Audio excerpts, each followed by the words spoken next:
한 주간 안녕하셨습니까? 10월 16일 주일 예배 시작하도록 하겠습니다. 성경은 계속해서 우리의 삶에 두려워하지 말라라고 이야기합니다. 오늘 우리는 늘 두려움 가운데 살아가죠. 오늘의 삶에 대한 두려움, 내일의 불확실한 삶에 대한 두려움, 우리의 연약한 문제들에 대한 두려움.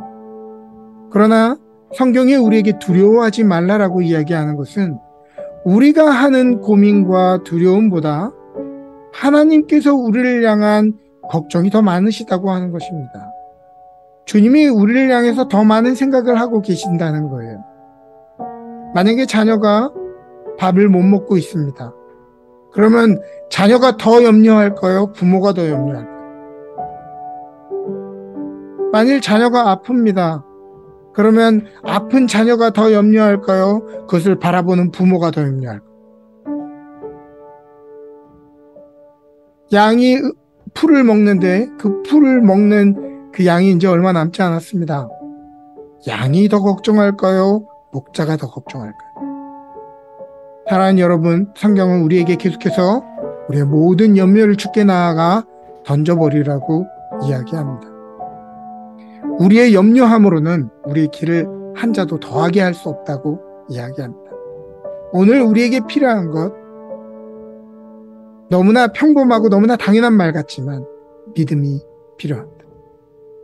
하나님의 선하심을 신뢰하는 믿음, 영원하신 하나님의 헷세들을 붙드는 그 믿음이 오늘 우리에게 필요한 것입니다. 오늘 이 시간 그 믿음을 가지고 주님 앞에 나아가기를 원하는 모든 성도님들, 하나님 안에 있는 그 헷세드와 은혜를 발견하는 귀한 시간 되기를 바랍니다. 우리 함께 기도하겠습니다.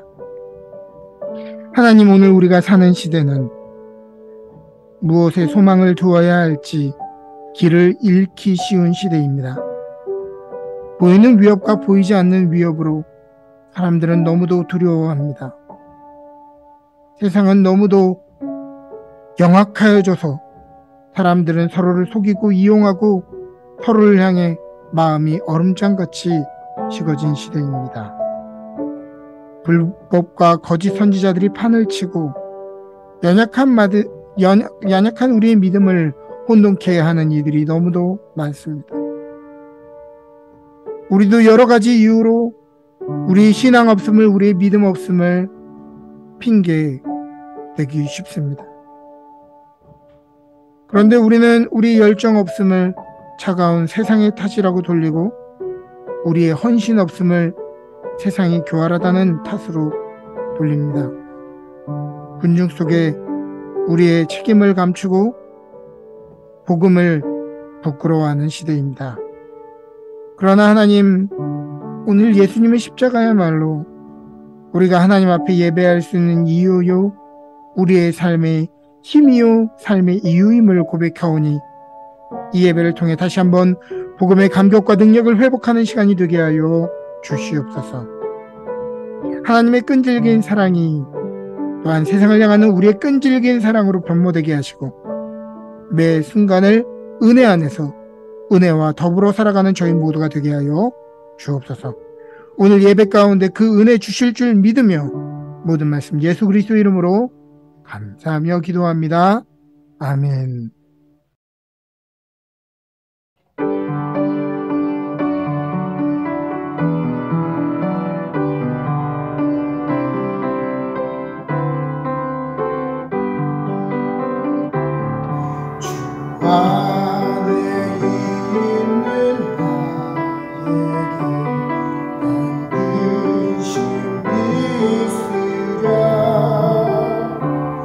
십자가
채워주시네.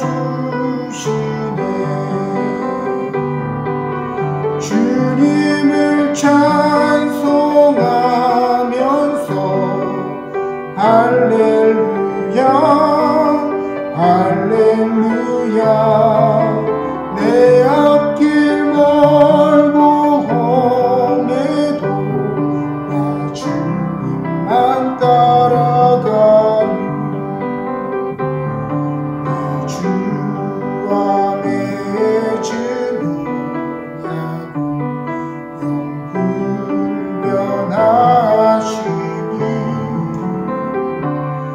그 나라 가기까지는 늘 보호하시네. 주님을 찬송하면서 할렐루야 할렐루야. 내 앞길 멀고 험해도 나 주님만 따라가리.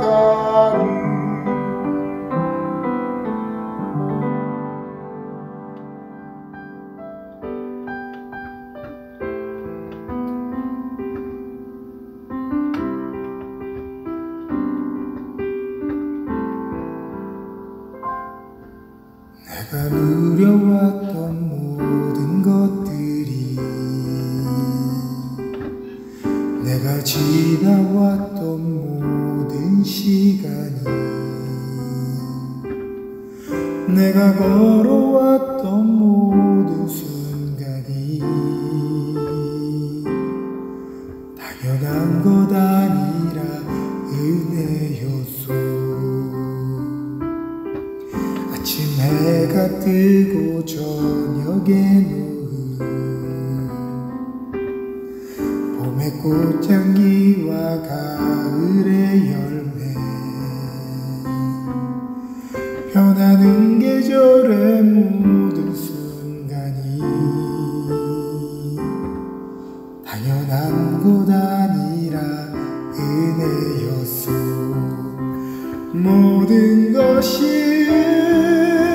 은혜, 은혜, 은혜. 한없는 은혜. 내 삶에 당연한 것 하나도 없었던 것을 모든 것이 은혜, 은혜였소.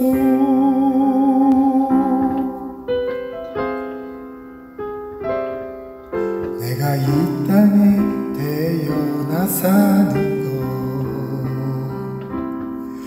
어린아이 시절과 지금까지 숨을 쉬며 살며 꿈을 꾸는 삶, 당연한 것 아니라 은혜였소. 내가 하나님의 자녀로 살며 오늘 찬양하고 예배하는 삶, 복음을 전할 수 있는 축복이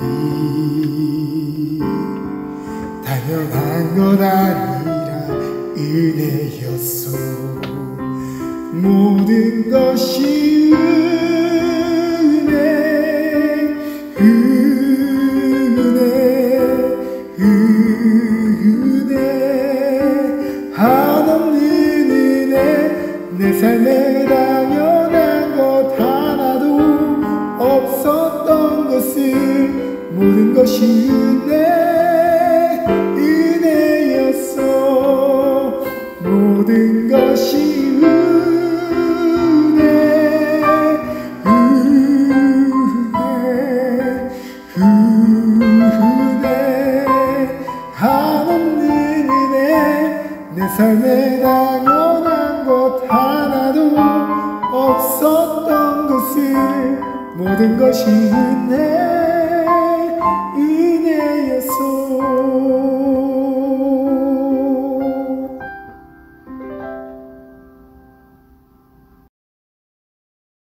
사랑의 하나님, 천지 만물이 아름답게 변화되는 계절을 허락하시고 생명을 허락하신 하나님 아버지께 감사드립니다.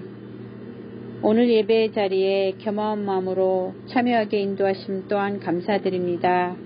모든 것을 허락하시고 인내하시는 하나님 아버지의 사랑에 감사와 찬양을 또한 드립니다. 온 마음과 온 뜻, 온 정성으로 예배하게 인도하여 주시옵고 오직 하나님께 온전히 예배하고 영광 돌리는 시간이 되게 인도하여 주시옵소서.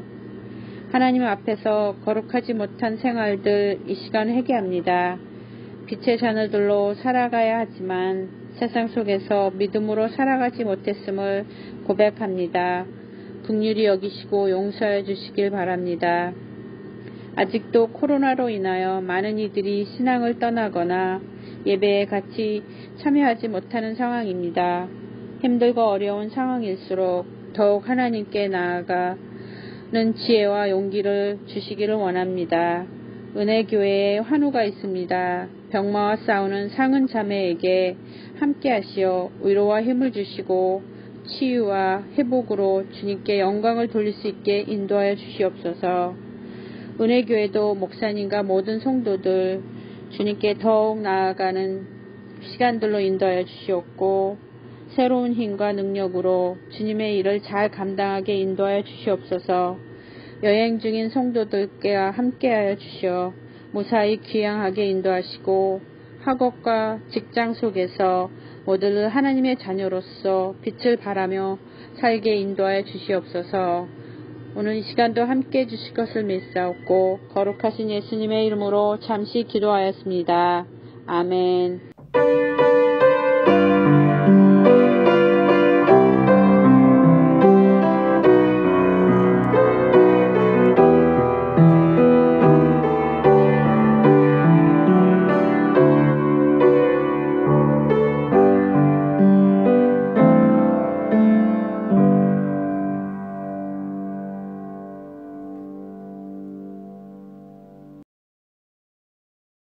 오늘 우리에게 주시는 하나님의 말씀은 마태복음 18장 21절부터 33절 말씀입니다.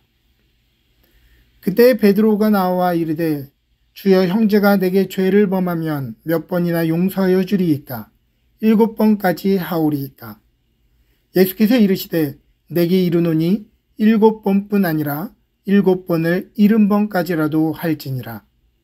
그러므로 천국은 그 종들과 결산하려 하던 어떤 임금과 같으니 결산할 때에 10,000달란트 빚진 자 하나를 데려오매 갚을 것이 없는지라. 주인이 명하여 그 몸과 아내와 자식들과 모든 소유를 다 팔아 갚게 하라 하니 그 종이 엎드려 절하여 이르되 내게 참으소서 다 갚으리이다 하거늘 그 종의 주인이 불쌍히 여겨 놓아보내며 그 빚을 탕감하여 주었더니 그 종이 나가서 자기에게 100데나리온 빚진 동료 한 사람을 만나 붙들어 목을 잡고 이르되 빚을 갚으라 하매 그 동료가 엎드려 간구하여 이르되 나에게 참아주소서 갚으리이다 하되 허락하지 아니하고 이에 가서 그가 빚을 갚도록 옥에 가두거늘 그 동료들이 그것을 보고 몹시 딱하게 여겨 주인에게 가서 그 일을 다 알리니 이에 주인이 그를 불러다가 말하되 악한 종아 내가 빌기에 내가 내 빚을 전부 탕감하여 주었거늘 내가 너를 불쌍히 여긴 것 같이 너도 내 동료를 불쌍히 여김이 마땅하지 아니하냐 하고. 아멘. 오늘 우리에게 주시는 하나님의 말씀입니다. 오늘은 마태복음 18장 말씀을 가지고 감사 그 다음에 와야 할 것이라는 제목으로 말씀을 나누도록 하겠습니다. 지난주에 우리는 추수감사절을 맞아 감사에 대해서 나누었습니다. 감사는 우리가 하려고 능동적으로 하려고 할 때 되는 것이 아니라 우리의 삶에 얼마나 당연하지 않은 것들이 가득 차 있는지 그것이 얼마나 과분한지 깨닫게 될 때에 비로소 우리는 감사되어지게 되어 있다라고 이야기했습니다. 세상에 당연한 것은 하나도 없습니다. 내가 늘 당연하다고 여기는 것들도 누군가에게는 당연하지 않은 것이죠. 예를 들어 보면 제 아내는 어릴 때부터 치아가 약했다고 합니다. 그래서 정말 열심히 관리하고 노력하는데도 늘 치아 때문에 돈도 많이 들고 고생을 합니다. 그런데 저는 부모님이 그냥 튼튼한 치아를 물려주셔서 뭔 짓을 해도 웬만하면 이에 문제가 생기지 않습니다.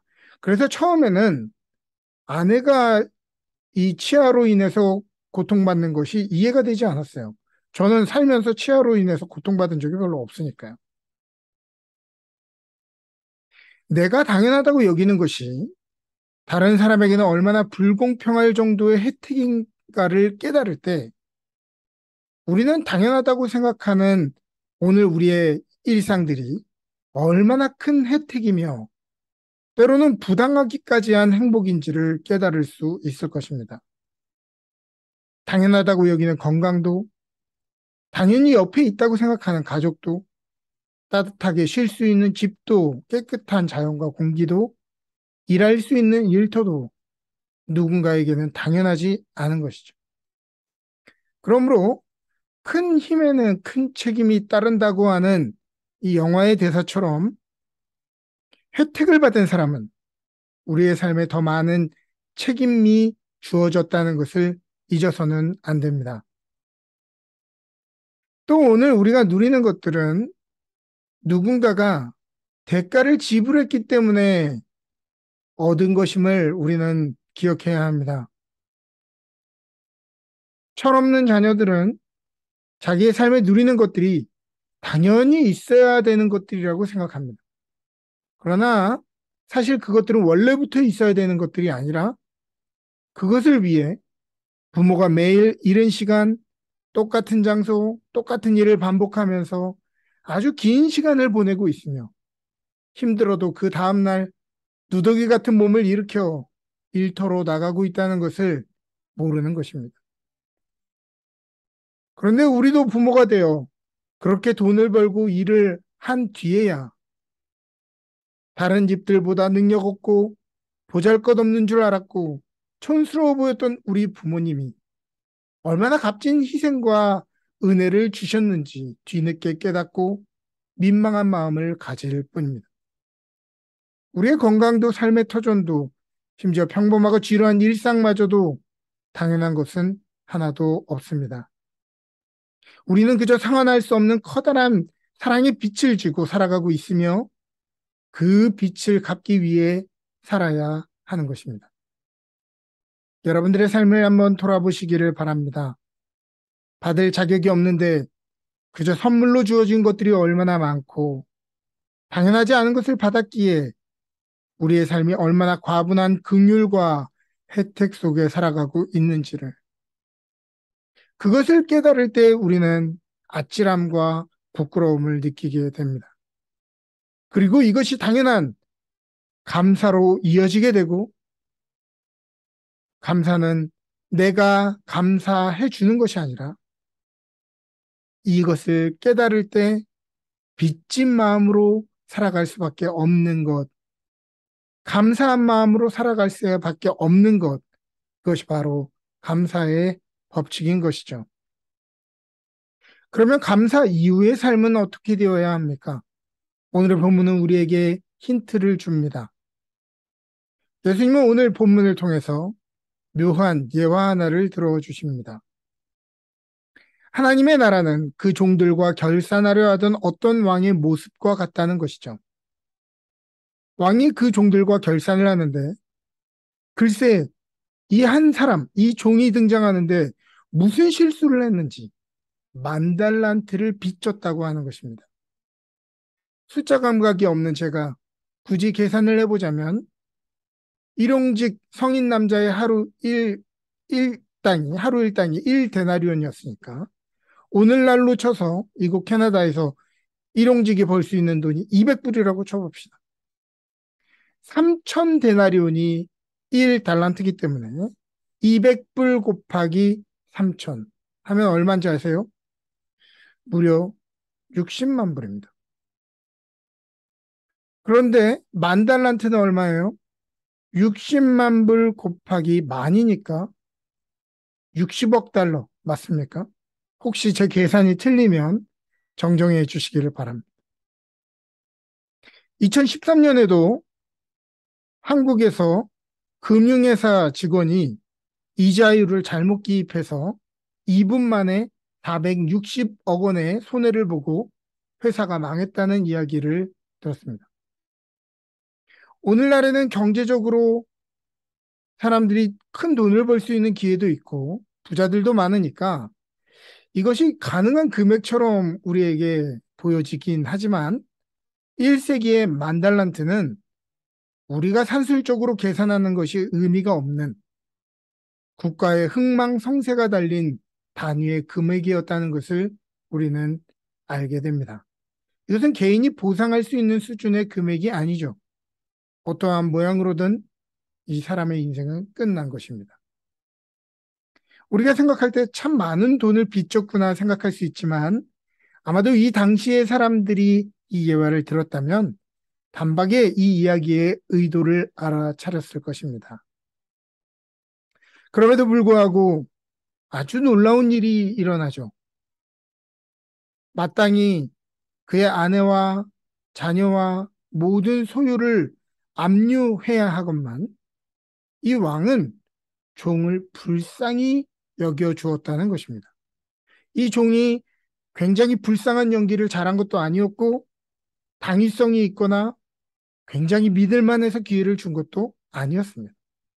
그저 왕 자신이 긍휼이 많은 사람이었기 때문에 이 사람을 불쌍히 여겨서 아무 조건 없이 그 빚을 탕감해 주었고 감옥에도 안 가두고 자유인으로 풀어줬다는 것이죠. 당시에 많은 사람들은 돈을 못 갚으면 죽임을 당하고 아내와 자녀들이 모욕을 당하고 종으로 팔려가는 게 당연한 시대였는데 도무지 당연하지 않은 은혜를 받은 것이고 불공평한 은혜를 경험한 것입니다. 그런데 이 사람이 집에 돌아가는 중에 자기에게 100데나리온 빚진 사람을 만나게 되었습니다. 아까 셈으로 환산하면 2만 불 정도 빚진 것입니다. 여러분 생각에는 이 사람이 어떻게 하는 것이 옳을까요? 오늘날에도 우리가 누군가에게 2만 불을 빚지면 그냥 탕감해 주기 쉽지 않을 것입니다. 하물며 과거에는 어땠을까요? 당연히 이 사람도 갚을 힘이 없는 사람이었을 것입니다. 돈 빌려준 사람이 어떻게 했다고요? 빚진 사람을 데려다가 감옥에 가두어 버렸습니다. 엄청나게 비인간적인 처사였다기보다는 그 시대의 일상적인 관례대로 처리한 것이죠. 그 자체가 비판받을 수 있는 것은 아니지만 문제는 방금 자신도 탕감받을 수 없는 금액을 탕감받은 엄청난 긍휼을 받은 사람이었다고 하는 것입니다. 이 사람은 어떻게 해야 했습니까? 바로 상식을 뛰어넘는 긍휼을 받았다면 상식을 뛰어넘은 긍휼을 베풀어야 했습니다. 결국 이 소식을 의회 만달란트 탕감해 주었던 임금이 듣게 되었을 때 어떤 생각이 들었을까요? 이 이야기에서 임금은 그에게 베풀었던 모든 자비를 회수해 가는 것으로 끝이 납니다. 그러므로 성경은 우리가 은혜를 입었기 때문에 우리도 누군가에게 은혜를 베푸는 삶을 사는 것이 합당하다고 이야기합니다. 당연하지 않은 은혜를 받은 사람은 그러면 어떻게 살아야 합니까? 성경은 은혜를 받은 사람은 할 수 있는 대로 선을 행하며 살라고 이야기합니다. 디모데전서 6장 8절 선을 행하고 선한 사업을 많이 하고 나누어 주기를 좋아하며 너그러운 자가 되게 하라. 요한 3서 1장 11절 사랑하는 자여 악한 것을 본받지 말고 선한 것을 본받으라. 선을 행하는 자는 하나님께 속하고 악을 행하는 자는 하나님을 배웁지 못하였느니라. 히브리서 13장 16절은 오직 선을 행함과 서로 나누어 주기를 잊지 말라. 하나님은 이 같은 제사를 기뻐하느니라. 그런데 우리가 선을 행하다 보면요, 낙심될 때가 있습니다. 선을 행하면 이 사람도 나에게 고마운 마음을 가져주겠지. 나에게 고맙다고 표현해주겠지. 나에게도 선하게 대해주겠지 생각하지만 그렇지 않을 때가 훨씬 더 많다고 하는 것입니다. 그토록 오랫동안 함께하면서 내가 최선을 다해서 선대해 주었는데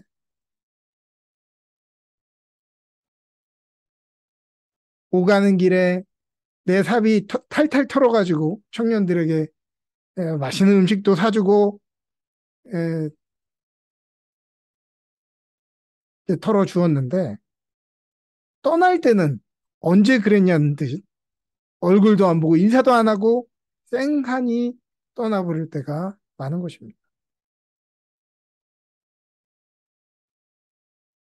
사람들의 뭐 보증을 서줄 때도 있고 페이퍼를 써줄 때도 있고 함께 해줄 때도 있고 정말 최선을 다해서 도우려고 노력했는데도 그들의 삶에 어떤 일들이 있을 때나 아니면 자기들의 그 문제가 해결되고 난 뒤에는 감사하다는 말 한마디 없이 그저 횡 하고 떠나버립니다. 어떤 사람들은 도움받을 거 다 받고도 자기 성에 안 찼다고 욕하고 다니는 사람들도 있습니다. 그러면요, 정말 낙심됩니다. 내가 괜히 오지랖을 부렸나 생각될 때도 있습니다. 선을 행하는 것은 참으로 어려운 일입니다.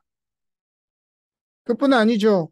내 혈육, 내 자녀여도 선하게 대하는 것이 때로는 너무 어렵습니다. 자녀를 키우면서 모든 순간에 그들을 선대하는 것은 쉽지 않습니다. 좋은 부모가 되고 싶은데 아이들이 성숙하지 않을 때는 호의가 권리인 줄 알고 부모의 수고와 선한 의도를 못 알아주면 속에서 열불이 올라오기도 합니다. 또 성서는 우리에게 뭐라고 얘기합니까? 용서받은 삶, 또 관용을 받은 삶은 어떻게 살아야 된다고요? 용서와 관용의 삶을 마땅히 살아야 한다. 오늘 본문의 시작은 베드로가 속상한 마음으로 예수님께 나와 제가 도대체 몇 번이나 용서해 주어야 됩니까? 묻는 장면으로 시작되죠. 우리는 성경의 이야기를 읽으면서 등장인물들을 쉽게 야, 그것밖에 못하네? 이렇게 무시하는 경향이 있는데요. 그렇게 간단히 볼 일이 아닙니다. 이 말은 적어도 베드로가 몇 번이나 최선을 다해서 용서하려고 노력했다는 말이기 때문이죠. 여러분들은 최근에 누군가를 용서하기 위해서 얼마나 진지하게 몸부림쳐 보셨습니까? 베드로는 자기가 좀 용서를 하고 싶은데 잘 안 되니까 기준을 좀 정해달라는 것입니다. 오늘날로 치면 유명한 목사님의 용서에 대한 설교를 찾아 듣거나 용서에 대한 책들을 찾아서 몇 번이나 어떠한 방식으로 용서하는 법을 이러한 가이드라인을 얻고 싶어 하는 것입니다. 참으로 기특한 마음이죠. 귀한 마음입니다.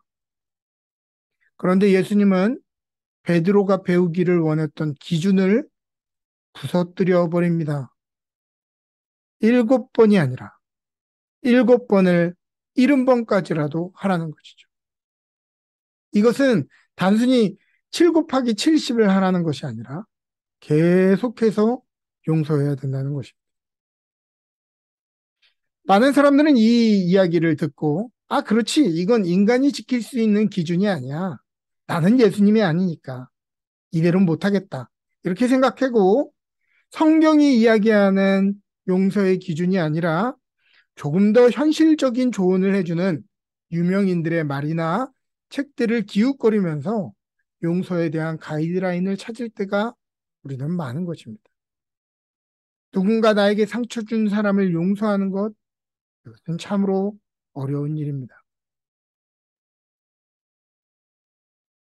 왜 베드로가 용서하는 것에 어려움을 느꼈을까요? 왜 우리는 자주 선을 행하다가 실망하고 낙심할까요? 그 이유는 내 기준과 내 상식의 수준에서 내가 하려고 하기 때문입니다. 내가 했기 때문에 내가 한 것에 대한 서운함이 남는 것입니다. 내가 하려고 했기 때문에 내가 한 것에 대한 의의 기준으로 의로움을 찾고 있는 것입니다. 그 수준에서 멈췄기 때문에 혼자 상처받고 끝나는 것입니다. 오늘 성경에서 우리가 만달란트 탕감받은 사람을 볼 때 어떤 생각이 듭니까? 아, 이거 너무하네. 참 뻔뻔하네. 이런 생각이 들지 않습니까? 예, 너무 쉽게 그런 생각이 들죠. 사무엘하 12장을 보면 선지자 나단이 다윗에게 나와 한 이야기를 들려주죠. 왕이시여, 어떤 성에 두 사람이 있었는데 한 사람은 많은 것을 가진 사람이었고 한 사람은 양 한 마리가 전부인 사람이었습니다. 근데 이 부잣집에 손님이 찾아오자 부자가 양 한 마리 있는 집에 양을 빼앗아 잔치를 치렀습니다. 그러자 이 이야기를 듣던 다윗이 격분하면서 야, 그런 파렴치한 놈은 잡아 죽여야 되고 그 값에 네 배나 변상해야 된다. 이렇게 외치죠. 그러자 그때 나단이 이야기합니다. 왕이시여, 그것이 바로 당신입니다. 오늘 성경은 우리에게 고발합니다. 만달란트 탕감받았지만 백대너려온 빚진 자를 때리고 감옥에 가둔 이 뻔뻔한 사람. 이 사람이 바로 누구라고요? 그 사람이 바로 저와 여러분이라는 것입니다. 그러므로 성경은 선을 행할 때 어떻게 해야 된다고 이야기합니까? 우리가 선을 행하되 낙심하지 말지니 포기하지 아니하면 때가 이름에 거두리라. 데살로니가 후서 3장 13절 형제들아 너희는 선을 행하다가 낙심하지 말라. 선을 행할 때에 낙심하지 말라고 이야기합니다. 그것은 우리도 살면서 수많은 사람에게 또 때마다 하나님에게 갚을 수 없는 호의를 받은 사람이었기 때문에 빚진 마음으로 당연히 행하여야 하는 것이지. 내가 선에서 내가 할 수 있는 만큼 행하라고 하는 것이 아니기 때문입니다. 힘들어도 우리가 자녀들에게 최선을 다해야 하는 것은 우리가 훌륭한 사람이기 때문이가 아니라 우리 부모님들이 우리를 위해 고생하셨고 최선을 다하셨던 것을 알기 때문에 우리도 마땅히 빚진 마음으로 우리 자녀들에게 그렇게 해야 하는 것이죠. 또 성경은 우리가 어떻게 용서해야 된다고 이야기합니까? 서로 친절하게 하며 불쌍히 여기며 서로 용서하기를 하나님이 그리스도 안에서 너희를 용서하심 같이 하라. 누가 너희에게 불만이 있거든 서로 용납하여 피차 용서하되 주께서 너희를 용서하신 것 같이 너희도 그리하고 너희가 각각 마음으로부터 형제를 용서하지 아니하면 나의 하늘 아버지께서도 너희에게 이와 같이 하시리라. 서서 기도할 때에 아무 혐의가 있거든 용서하라. 그리하여야 하늘에 계신 너희 아버지께서도 너희 허물을 사하여 주시리라 하시니라. 우리는 십자가에 빚진 사람들입니다. 죄로 죽은 인생이었고 심판받을 인생이었지만 그리스도께서 순환받으시고 모욕당하시고 죽으심으로 말미암아 우리는 용서를 얻었습니다. 그러므로 하나님이 그리스도 안에서 우리를 용서하신 것처럼 우리는 서로 용서해야 된다고 이야기하시는 것이죠. 주님이 하신 것처럼 용서하지 않으면 하나님도 우리를 용서하지 않을 것이라고 성경은 단호하게 이야기합니다. 그러므로 사랑하는 여러분, 만달란트의 빛을 탕감받고 받을 수 없는 당연한 은혜를 누리며 살아가는 사람들이요. 우리가 선을 행하고 감사하고 우리가 서로를 용서하는 것이 아닙니다. 우리는 너무도 큰 빚을 탕감받았기에 빚진 마음으로 선을 행해야 하는 것이고 우리도 용서받고 용납받은 이 빚진 마음을 가지고 서로를 용납해야 하는 것이며 빚지고 가난한 마음으로 겸손하고 감사한 마음으로 살아야 하는 것입니다. 우리가 하는 것이 아니라 그렇게 하는 것이 마땅한 것입니다. 우리는 사랑의 빛을 줬고 그 사랑을 서로에게 갚아가는 사람들입니다. 그리스도의 사랑을 비치고 서로의 사랑에 비춰서 겸손한 마음으로 풍성한 사랑의 빛을 세상과 서로에게 갚아가는 저와 여러분 되시기를 바랍니다. 할렐루야.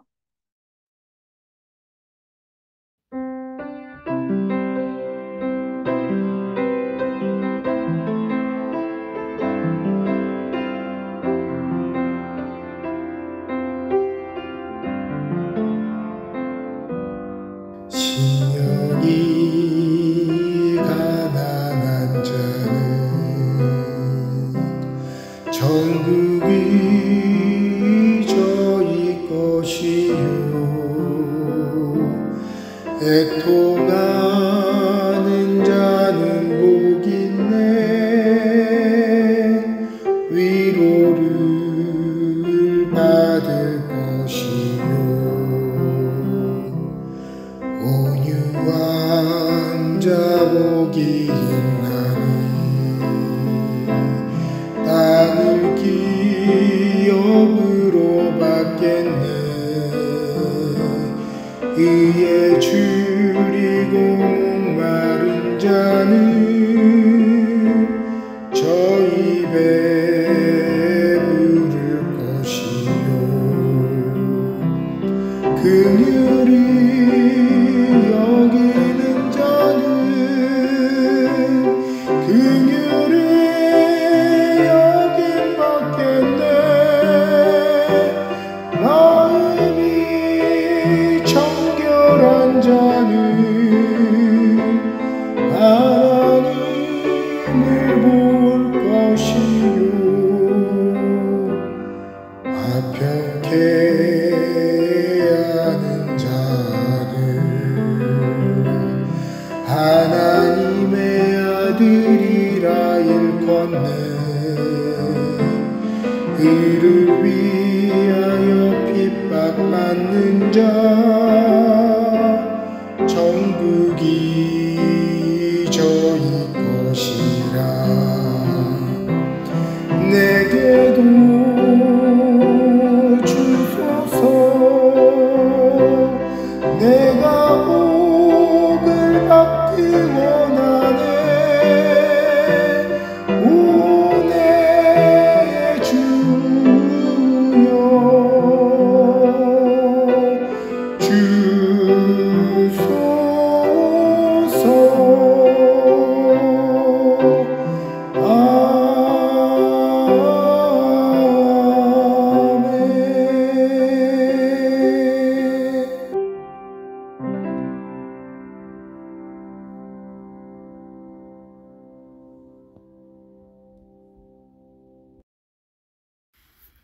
드려진 예물 위에 봉헌 기도합니다.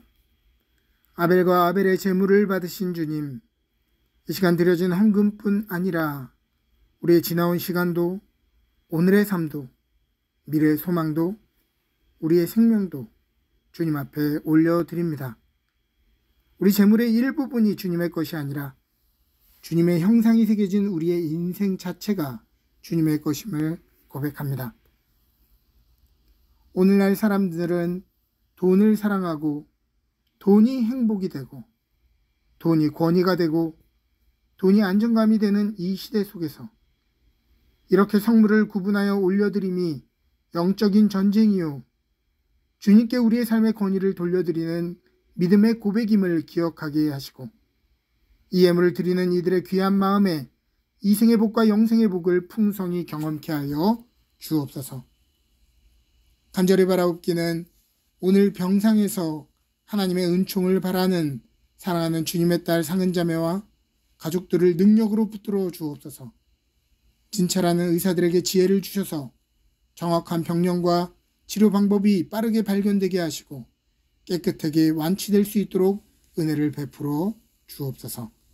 사자굴에 던져뒀던 다니엘을 보호하심과 불 속에서 다니엘의 세 친구를 보호하신 주님을 믿사오니 질병 중에서 보호하시는 하나님의 은혜를 입게 하여 주옵소서. 오늘도 이민의 삶 가운데 재정의 어려움과 미래에 대한 불안함으로 살아가는 모든 이들을 붙들어 주시고, 불안함은 확신으로, 우리의 신념은 믿음으로 바뀌어지게 하여 주옵소서. 이 땅에 사는 동안 물질이 많든 적든 하나도 땅에 묻지 않고 하나님의 나라와 영광을 위해, 선한 일을 위해 열심히 사용하는 착하고 충성된 종들 다 되게 하여 주옵소서. 감사드리며 모든 말씀 우리 주 예수 그리스도의 이름으로 기도합니다. 아멘. 지금은 우리 주 예수 그리스도의 은혜와 우리 주 하나님의 무한하신 사랑하심과 성령님의 감화 감동 교통하시는 은혜가, 하나님이 주신 은혜에 감사하며 그 놀라운 사랑에 빚진 마음으로 우리의 삶의 현장에서 감사하고 선을 행하며 용서하기를 원하는 주의 성도들 머리머리 위, 그들의 기업과 가정 위, 지금부터 영원토록 함께 하시기를 간절히 축원하옵나이다. 아멘.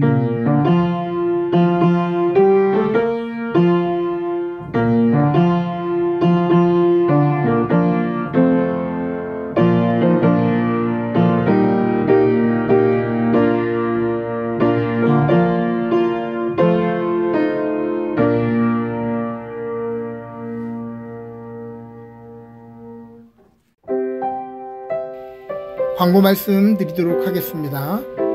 오늘 예배 후에 환우 병문안을 가려고 합니다. 우리 웨스턴 유니버시티 호스피탈에 있는 우리 정상은 자매를 방문하려 하는데요. 시간이 되시는 분들은 함께 동행해 주시고 위로하고 격려하고 기도해 주시기를 부탁드립니다. 2022년 11월 6일 데일라이트 세이빙 타임이 종료됩니다. 여러분 기억하셔서 예배 시간에 혼동이 없으시기를 바랍니다. 하나님의 은혜와 긍휼이 여러분들의 가정과 기업과 삶의 터전 가운데 풍성하게 함께 하시기를 축복합니다.